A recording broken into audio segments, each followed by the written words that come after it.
Amizades verdadeiras são construídas com base na confiança e no companheirismo. Mas e quando essa confiança é quebrada da forma mais brutal possível? Quando aquele que deveria ser seu porto seguro se transforma no seu pior inimigo.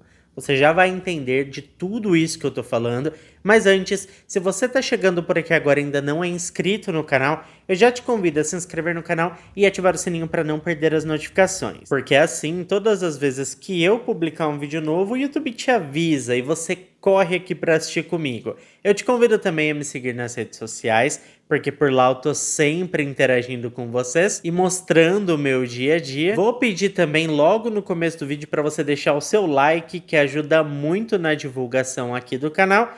E agora sim, gente, vamos pro que interessa e bora pro caso de hoje.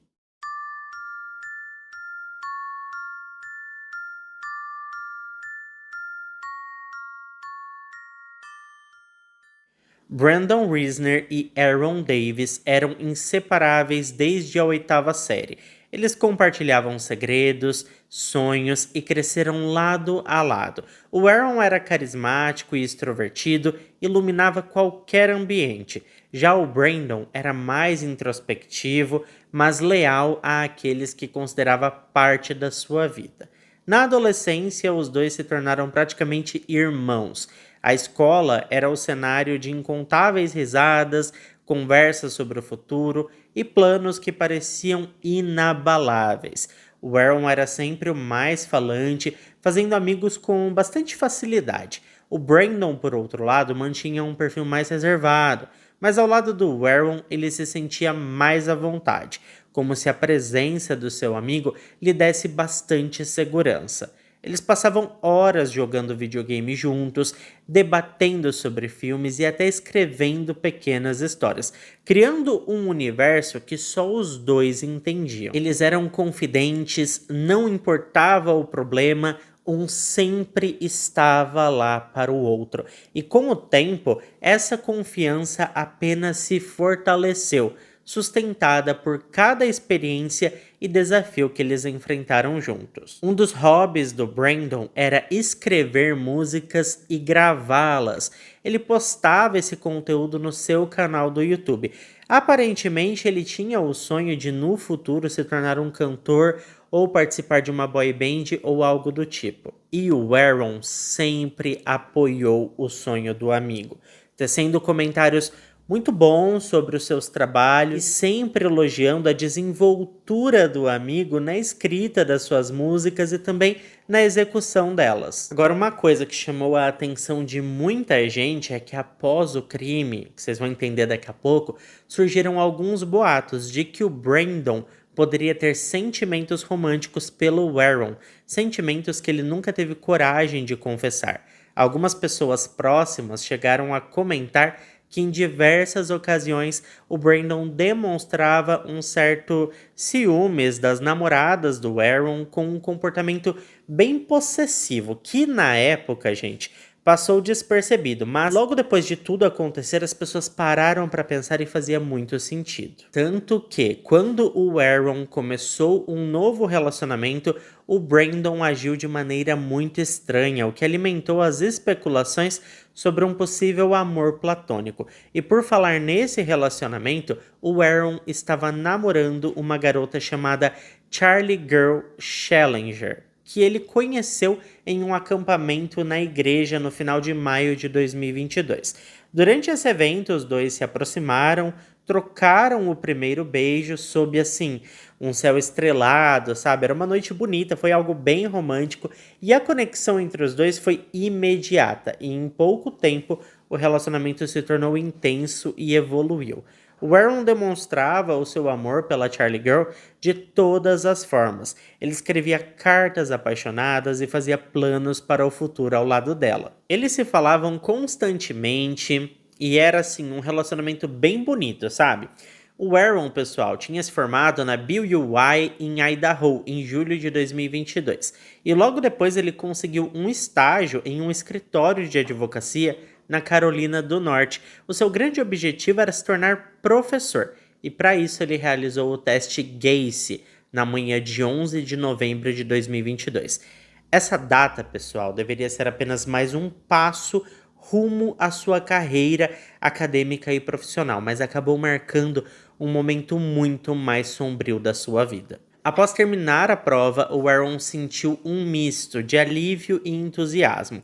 Ele estava animado para contar a Charlie Girl sobre a sua experiência no exame e discutir os seus próximos passos. No entanto, algo muito inesperado aconteceu. No meio do caminho, ele decidiu mudar a sua rota e, ao invés de seguir diretamente para o Alabama para visitar a sua namorada, ele fez uma parada em Romé, na Geórgia, para visitar o seu amigo Brandon. Afinal, ele precisaria falar para o amigo também sobre o teste, sobre como foi tudo aquilo. Como a gente sabe, a amizade dos dois era muito forte e resistia ao tempo e às mudanças. Eles sempre foram muito próximos, mesmo que suas vidas estivessem tomando rumos completamente diferentes. E o Aaron acreditava que aquela visita seria apenas mais um reencontro agradável. Nada indicava que essa decisão tomada de forma inocente o levaria diretamente para um destino bastante trágico. Gente, tô mexendo aqui porque, ai, olha lá, ó, a pessoa que veio trazer a bolinha que ele quer que eu jogo pra ele. Vocês me desculpem, tá? Pera aí. Bom, assim que chegou na casa do Brandon, os dois amigos decidiram sair para um bar. Lá o Brandon pediu cerveja para os dois, algo bastante incomum, já que o Aaron nunca bebia e sempre evitava álcool em encontros sociais. E o Brandon sabia disso, afinal era seu melhor amigo. Inclusive, testemunhas relataram que o Aaron parecia bastante desconfortável com a situação, mas para evitar qualquer tensão, ele aceitou a bebida por cortesia. Durante a noite, eles conversaram bastante sobre as suas vidas, relembraram momentos do passado e até fizeram planos para futuras viagens. No entanto, à medida em que o Brandon foi consumindo mais álcool, o seu comportamento começou a mudar bastante. Ele se tornou mais introspectivo, enigmático e, segundo relatos, passou a encarar o Aaron de maneira intensa e desconfortável, como se estivesse imerso em pensamentos perturbadores, um olhar vazio, algo distante, como se quisesse mesmo estar no lugar daquela pessoa ou dominar aquela pessoa. Parecia um olhar assim, quem viu disse que parecia um olhar de obsessão. Bom, após algumas horas, os dois voltaram para a casa dos pais do Brandon, que estavam fora da cidade, então só estariam os dois garotos na casa. E o Aaron, que não era acostumado a beber, ele acabou até vomitando, passando mal. Ele estava bastante cansado também, afinal ele tinha feito o teste, depois viajado. Ele estava bem cansado, então ele subiu para o quarto de hóspedes, ainda com um leve sorriso no rosto, afinal ele estava com o seu amigo. E ele nem imaginava, gente, que aquele seria o seu último momento de tranquilidade naquela noite. Enquanto isso, o Brandon permaneceu no andar de baixo da casa, sentado no sofá, com os mesmos olhos fixos no vazio, sabe? Aquele mesmo olhar de possessão, aquele mesmo olhar de obsessão. Ele ficou sentado, olhando pro nada, como se algo tivesse o incomodando muito. A casa estava simplesmente em um silêncio absoluto, principalmente por conta do horário. E esse silêncio, gente, ele era interrompido apenas pelo barulho do vento que estava passando pela janela do quarto onde o Aaron estava dormindo. Ele aparentemente deixou a janela aberta e só dava para ouvir o barulho do vento passando pela janela e da janela batendo de vez em quando. Por alguns minutos, o Brandon pareceu perdido em seus pensamentos. Ele estava assim, sem expressão nenhuma, e o rosto dele, gente, parecia um verdadeiro ponto de interrogação. Algumas pessoas próximas afirmaram que o Brandon vinha demonstrando comportamentos estranhos já nas últimas semanas, mas ninguém poderia prever o que aconteceria naquela noite. E algo dentro dele parecia estar se transformando. Quem conviveu com o homem nos últimos dias antes de tudo isso acontecer Disse que ele estava parecendo uma verdadeira panela de pressão. Sabe quando a pessoa não cabe dentro de si? Quando você percebe que ela tá tão angustiada a ponto de quase tipo rasgar assim e sair de dentro do próprio corpo? Brandon estava desse jeito. Isso foi o que as testemunhas que ficaram com ele nos últimos dias relataram.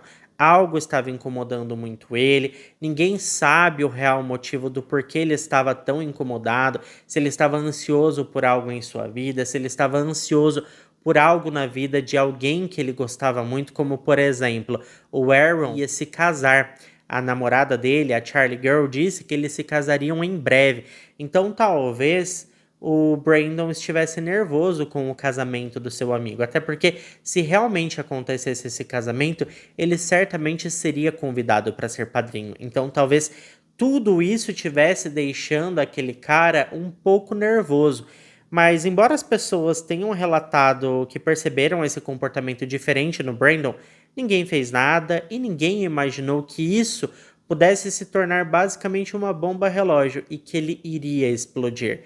E ele escolheu, gente, para explodir bem naquela noite, quando seu amigo estava hospedado debaixo do mesmo teto que ele. O que se sabe é que naquele momento um desejo obscuro acabou rompendo as barreiras da sanidade daquele homem e uma grande tragédia aconteceu. Ele subiu as escadas e, sem qualquer aviso, entrou no quarto onde o Aaron dormia, segurando um objeto cortante.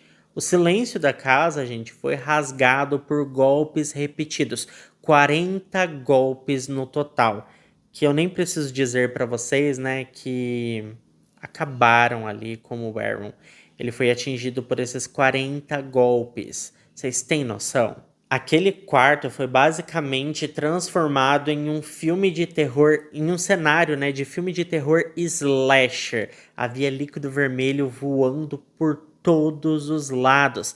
Tinha respingado, gente, até no teto. E o carpete estava encharcado com todo esse líquido. O Aaron não teve qualquer chance de defesa.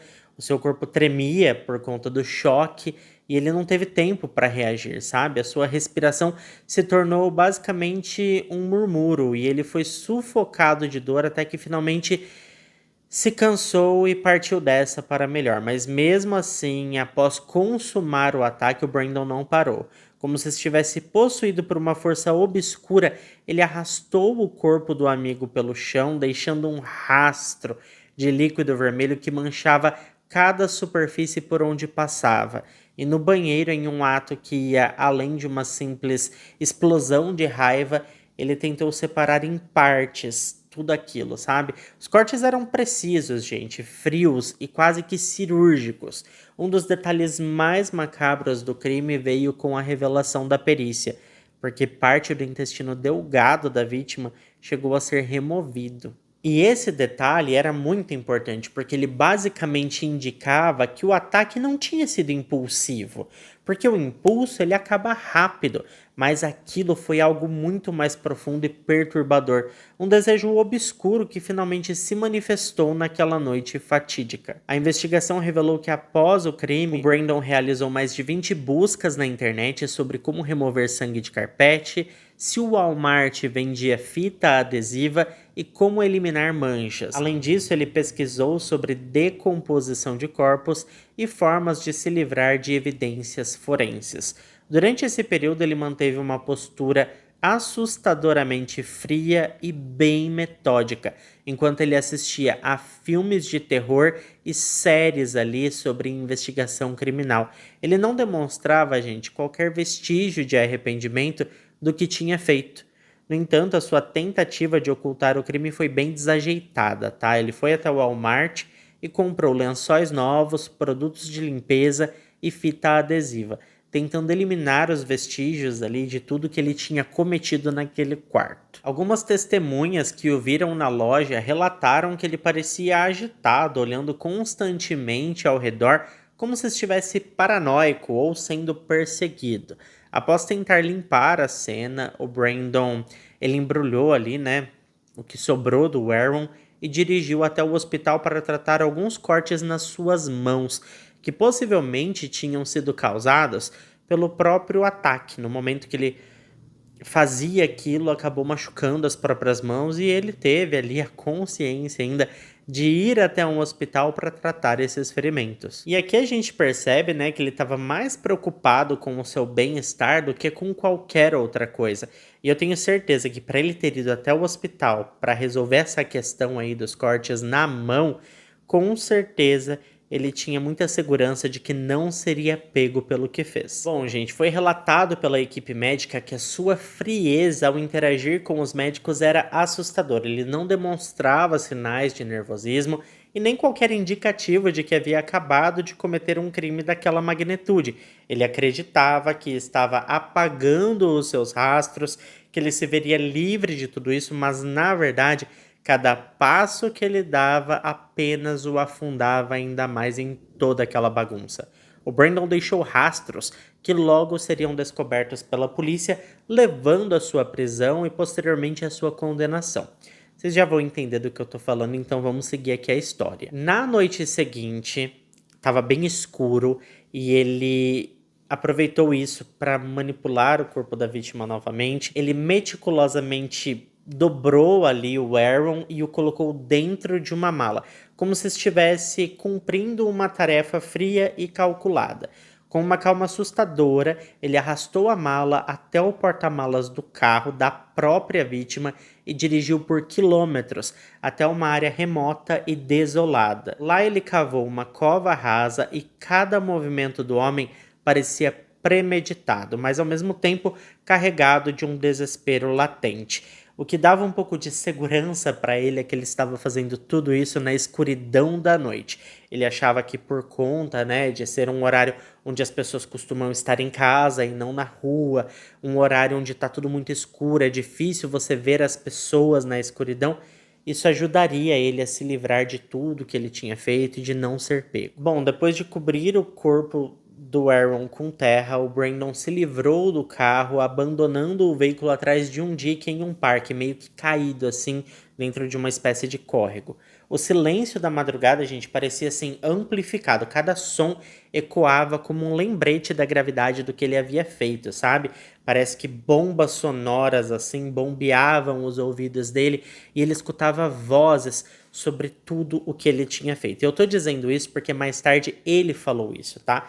Ele disse sobre essa sensação e ele falou também sobre ter tido uma profecia sobre tudo o que ia acontecer. Ou seja, a gente percebe que talvez desde o início a ideia do Brandon era que caso o seu plano de se livrar desse crime desse errado, ele poderia alegar uma insanidade mental, porque ele citou vozes, ele citou sensações estranhas e citou até mesmo uma profecia. E no fundo ele sabia que não poderia sustentar aquela farsa por muito tempo, mas ainda assim ele tentou. E a ausência do Aaron, gente, não passou despercebida, tá? Quando ele não apareceu na casa da namorada, ela imediatamente sentiu que algo estava errado e tentou ligar para ele várias e várias vezes. Só que ela não teve sucesso, o telefone não foi atendido.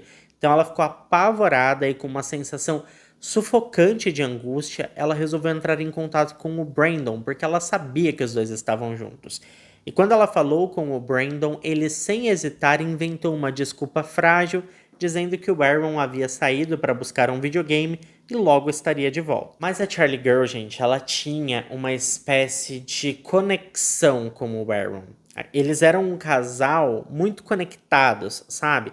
Como se fosse uma conexão assim de outras vidas, e ela sentiu que algo estava errado, e ela sentiu que algo estava muito errado por conta do jeito do Brandon, por conta da voz dele. Ela sabia que tinha algo fora do lugar. Sem hesitar, ouvindo aquela resposta vaga e inconsistente do Brandon, ela simplesmente avisou os pais do Aaron, pegou o seu carro e dirigiu até a Geórgia, determinada a encontrar o seu amado.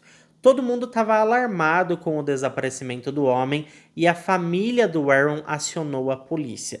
Eles relataram que ele deveria ter chegado no Alabama há horas atrás, mas não dava notícias. As autoridades começaram a rastrear o seu celular e examinar mensagens de câmeras de segurança até localizarem o seu carro abandonado atrás de um dique no parque. A análise do veículo revelou vestígios ali, de sangue, intensificando a suspeita de que algo realmente muito ruim tinha acontecido.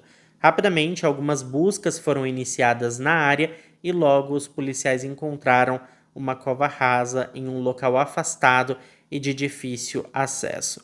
O corpo do Aaron estava ali. A cena, gente, era brutal e deixava claro que o assassino tentou ocultar o crime com muita precisão, mas que não teve sucesso. Ao mesmo tempo, a polícia passou a monitorar o Brandon e o seu comportamento levantava suspeitas. Ele evitava contato com a família do Aaron e dava declarações muito inconsistentes. Quando os investigadores o confrontaram, o Brandon tentou fugir, mas foi rapidamente localizado e preso. A promotora Lia Maio revelou detalhes ainda mais perturbadores e que deixou todo mundo assim de queixo caído. O celular do Brandon continha uma lista de tarefas nomeada como pós-assassinato, incluindo aspirar a casa, lavar roupas, postar uma música no YouTube e se inscrever na BUI Havaí. Além disso, ele havia escrito letras de músicas bem violentas que falavam sobre tirar a vida de alguém e a falta de controle sobre o destino. No fim das contas, gente, o Brandon acabou confessando o crime, mas ele contou uma história pra lá de bizarra para os investigadores. O Brandon afirmou à polícia que teve uma profecia enquanto estava sob o efeito de entorpecentes.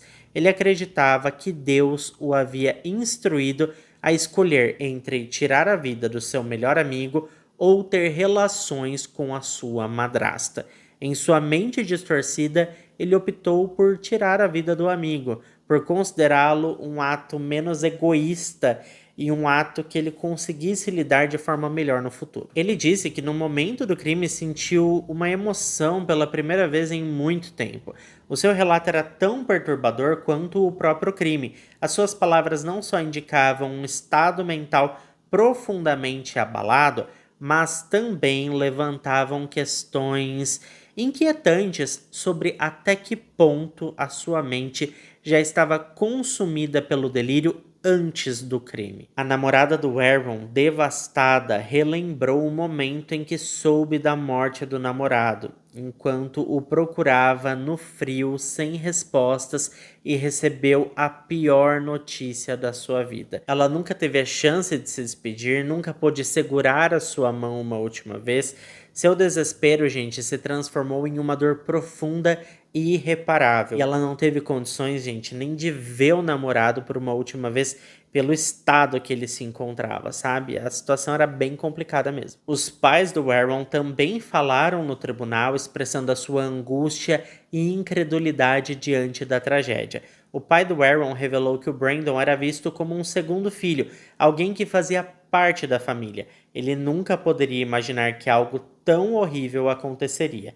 Entre lágrimas, a família se questionava repetidamente: será que havia sinais que passaram despercebidos que poderíamos ter notado e mudado o resultado disso tudo? Será que a gente poderia ter feito algo para evitar essa tragédia? Essas eram as perguntas do pai do garoto. Mas o que chocou ainda mais foi o comportamento do Brandon após o crime. Enquanto ele tentava ocultar ali, o assassinato que ele tinha cometido, ele agiu como se nada tivesse acontecido. Passou horas assistindo filmes de terror, jogando videogames e até postou músicas em suas redes sociais. Em seu telefone, a polícia encontrou buscas perturbadoras como 10 dicas para lidar com a culpa, métodos para remover manchas de sangue, informações sobre decomposição de corpos e até pesquisas sobre serras elétricas e substâncias químicas corrosivas. Todos esses detalhes reforçaram a tese da promotoria de que o crime não foi um ato impulsivo, mas sim meticulosamente planejado. A defesa até tentou argumentar que o Brandon estava em um estado alterado de consciência devido ao uso de substâncias ilícitas, e por isso até propuseram um acordo com a promotoria para que o Brandon se declarasse inocente por motivos de insanidade mental, buscando assim uma internação em um hospital psiquiátrico. Entretanto, nenhum psiquiatra foi capaz de apresentar qualquer laudo que corroborasse a tese da defesa e por conta disso a promotoria negou o acordo. Sem opções e com medo do que poderia acontecer em um julgamento com júri, o acusado decidiu não esperar a data do julgamento e solicitou uma audiência com o juiz do caso, onde em junho de 2024 o Brandon Reisner se declarou culpado de várias acusações, incluindo homicídio em primeiro grau, agressão agravada, lesão corporal grave, ocultação, entre outras. Cerca de um mês depois, em julho de 2024, o Brandon foi sentenciado a pena de prisão perpétua sem possibilidade de audiência de condicional. E essa foi uma sentença severa que refletiu a brutalidade e a gravidade do crime e a total falta de remorso demonstrada por ele ao longo de todo o processo. Para os familiares e amigos do Aaron, a condenação trouxe um misto de alívio e tristeza, afinal nada traria o Aaron de volta. Durante o processo, a promotoria argumentou que todas as evidências indicavam claramente premeditação, especialmente as buscas na internet antes e depois do crime. O juiz foi categórico ao afirmar que a crueldade do crime e o sofrimento infligido à vítima tornavam impossível qualquer pena mais branda. Inclusive, um dos legistas que trabalhou no caso disse que talvez existia a possibilidade, na verdade, de que o Aaron estivesse vivo ainda no momento em que o seu intestino delgado foi removido. Isso assim é muito bizarro. Os pais do Brandon até tentaram pedir clemência ao juiz, pedindo que absolvesse o seu filho, que desse outra chance a ele ou que reduzisse a pena ou desse pelo menos a possibilidade de liberdade condicional. O pai dele até chegou a ajudar ali no momento da investigação e da prisão, mas gente, não tinha muito o que fazer, né? O caso foi muito grave, não daria pra diminuir nada nisso, sabe? E a gente até entende, pai e mãe sempre quer o melhor para os filhos, mas às vezes a gente precisa aceitar e identificar os comportamentos erráticos de pessoas que amamos e entender que tem coisa que infelizmente não tem jeito. Esse caso, para mim, nos leva a refletir sobre a imprevisibilidade da natureza humana. Como que uma amizade pode acabar de uma forma tão trágica? O que leva alguém a agir com tanta brutalidade? O Aaron jamais imaginaria que a sua última visita ao amigo terminaria assim. E esse crime, gente, levantou discussões sobre transtornos psicológicos, abusos de substâncias e até a influência de crenças distorcidas na tomada de decisões. Infelizmente, como o Brandon disse que ele tinha tido uma profecia sobre tudo o que aconteceu e que ele escutava vozes que mandaram ele fazer isso, né, que ele tinha que escolher entre ficar com a madrasta ou tirar a vida ali do seu amigo, a gente nunca vai saber qual foi o real motivo que fez ele cometer um ato tão horrível com o seu melhor amigo. Será que realmente existiu aquele amor platônico? Será que ele tinha uma raiva, um ranço, porque o seu amigo ia se casar e na verdade ele queria estar com o Aaron? Ele não queria ver o seu amigo, que ele era supostamente apaixonado, casado com uma mulher, ele queria viver isso com o Aaron? Ou se descartarmos essa hipótese, será que existia alguma inveja? Porque às vezes nós temos amigos que eu vou contar pra vocês, viu? São piores do que inimigos. Você pensa que aquela pessoa gosta de você, é sua amiga, e ela pode até estar bem ali com você, mas ela acaba nutrindo uma inveja interna. Sabe quando chegam com aquele assunto, inveja branca?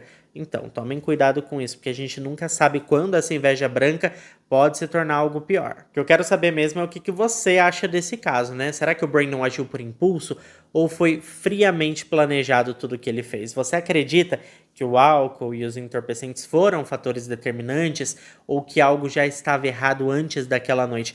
Deixa a sua opinião aqui nos comentários sobre todas essas vertentes que a gente abordou aqui para nós conversarmos sobre isso, tentarmos entender melhor quais foram as razões para o Brandon ter cometido esse crime contra o próprio amigo. Pode até ser, né, gente, que foram vozes da cabeça dele, mas eu fico pensando, muitas vezes eu me pego pensando sobre isso, tá? Quando aparece casos pra mim, ai, vozes me mandaram fazer. Fico pensando, não tem nenhuma voz pra mandar ir lavar uma louça, limpar uma casa. Pra isso a voz não aparece, né? A voz aparece só pra fazer coisa ruim. Bizarro isso. Mas deixa pra mim aqui o que vocês acham sobre tudo isso. Muito obrigado a quem ficou até aqui comigo. Se ficou até aqui, não esquece de deixar o seu like, que ajuda muito na divulgação do canal. Eu fico por aqui, um beijo pra todos vocês e até o próximo vídeo.